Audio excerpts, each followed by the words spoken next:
Hey there, 170. For this session is session 12. So I know that you are capable of counting, and we are coming fast at the end of the semester here.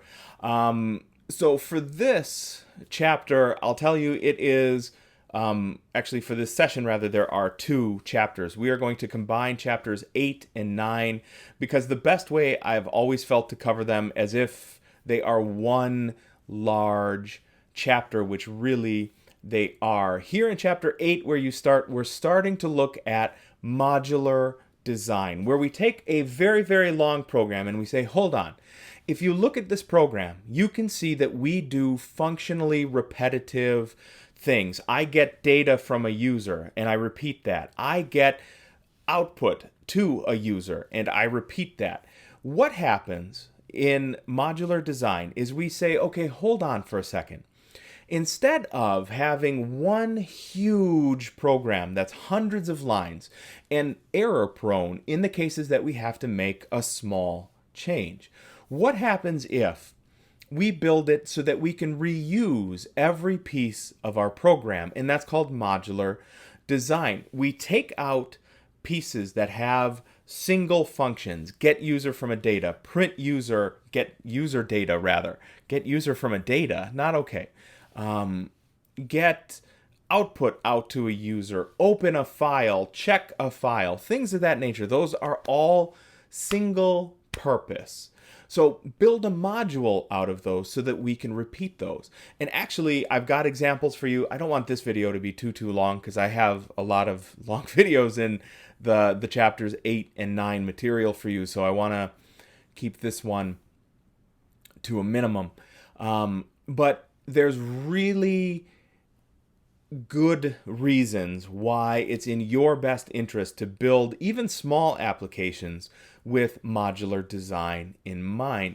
Chapter 9 talks about report printing, which is hugely important. What I will tell you is, and I will repeat this in the material for 9, is if you want a long, comfortable, and good paying career in computer science, in data science, figure out how to get in there at report writing. And I know it sounds abysmal, but it's absolutely true, is every organization still very, very heavily relies on reports, and you would be the actors that put those together. Now, in chapter 9, the reason I say that really 8 and 9 are one big chapter is the examples from chapter 8 are very, very thin. They're not very fantastic. But if you push through to chapter 9 immediately following 8, the examples get much bigger, and you can, I think, get a better understanding of how modular design works by seeing a much better modular structure with the material in chapter 9. So chapter 9 goes, hey, that stuff in chapter 8 is great. Let's see it again. Did I tell you you can print that stuff out? That's all chapter 9 really does. So those are the things on your docket for this week. Let me do a little plug here. You've been watching all of these videos on Wolf Teach Tech. That is my YouTube account. So this is the CIS170 playlist in that account. We do have a secondary account, which is for all of us instructors at CIS at RVC, and it's called rvccis.info. Please, I know, listen to my podcast. Everybody hates this part, but hold up. We do have 2 videos from last session that I think are going to be a big benefit to every student here at RVC, and that is what to expect in spring of 2021 and what to expect when registering for your classes. If you have not registered for classes already, and I know this video is getting long and I do appreciate you sticking with me here, if you have not registered for classes already, it is in your best interest to do so. What happens is this: the longer you wait, the greater the probability that those courses are going to be full. What I'll tell you is full courses, I'm going to get on the waiting list. We close those waiting lists before the end of the first week. And the first week, everybody shows up. So you know what a waiting list is? Useless. next to that is if you do not sign up for a course and it gets cut by the college for low enrollment, there's a possibility that those courses will not come around again for 1 or 2 years even. So here in CIS, we offer a Java course. Our Java courses are actually full, but it's the best example I have for you. There was a time when our Java courses did not fill.